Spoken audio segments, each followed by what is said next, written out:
Perek HaShutfin Daf Ches, sponsored L'Refuah Shalema for Moreno HaGoyen Rav Aaron Yehuda Leib Ben Gittel Feiger. We begin. The first discussion of the Gemara concerns tax exemptions for Talmidei Chachamim.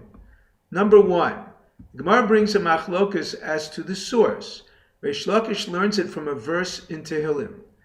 Esprem mechol yirvun, meaning their righteous deeds are as numerous as sand. Just as sand protects dry land from inundation by oceans, the deeds of the righteous protect them from harm. Rabbi Yochanan learns it from a verse in Mishlei. Ani choma v'shadai k'migdalos. I am a wall and my breasts are like towers. A wall is Torah, and the Torah scholars suck up the Torah like babies suck milk. They become protective like Torah. Number two, the Gemara derives an exemption from the verse in the Torah, Av chovev amim kol kadosha biyodecha. Even when Hashem favors the nations and allows them to subjugate us, He protects His holy ones. The end of the verse states, V'heim tukulu raglecha. They pound their feet to travel from place to place to learn Torah. They never remain long enough in one place as citizens, exempting them from taxes. The Gemara derives an exemption from the prophets. Gam ki yitnu bagoyim ato akabseim vayochilu ma'at mimasa melech v'sarim. If all the Jews will learn, Hashem will gather them. However, if only the minority, the Torah scholars, they will be unburdened by kings and princesses. The Gemara derives an exemption from the writings, from Ksubim. Minda beloy v'holach lo sholet lemirma aleihem. A king's portion, a head tax, and animal taxes are unlawful to Torah scholars. The Gemara brings an exemption to this law. They must share the cost of hiring workers for digging wells. However, if the townspeople dig, they do not participate. During a famine, Rebbe supported only Torah scholars from his storehouses of food, based on his opinion, Ein Piranius ba le'olam ela bishvil amei haaretz. The Gemara distinguishes between citizenship regarding the laws of taxation and the law of Yer Anidachas and idolatrous city.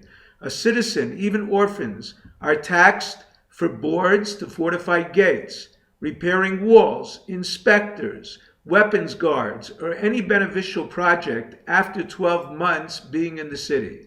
However, living 1 month suffices to contribute to the soup kitchen, 3 months for the kupa, the charity for weekly distribution to the local poor, 9 months for participation in the cost of funerals. Regarding idolatry, one who dwelled in the city 30 days is punished as a citizen, killed by the sword, and his possessions burned in the public square.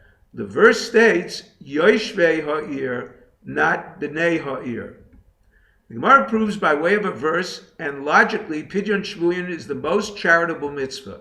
A verse mentions different forms of death. It begins with natural death, then death by the sword, by famine, and by captivity. Death by the sword is worse than a natural death because it disfigures. Hunger is worse because it is drawn out suffering. Captivity includes all these perils. The victim is at the mercies of his captor. The Gemara discusses the law of administering charity. Number one gabbai tzedakah suffices to administer a charitable fund. 2 people collect for the kupa, the weekly charity, and 3 distribute. 3 people do both functions for the tamchui, the daily charity, not to have to search daily for a 3rd to distribute.